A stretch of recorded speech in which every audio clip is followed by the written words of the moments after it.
Most hackers want your passwords or your bank accounts.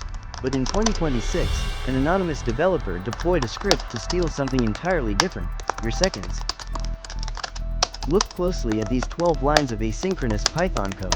The architecture is deceptively simple, requiring zero permissions. But a single logic error in the validation loop created a ghost parameter.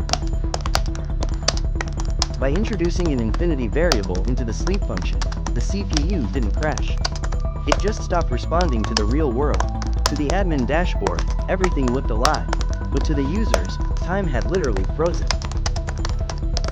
It took 14 hours of continuous code auditing to patch this loop.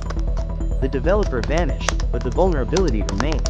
If 12 lines of code can freeze a global network, what happens when the AI starts rewriting the whole infrastructure? Click here to find out.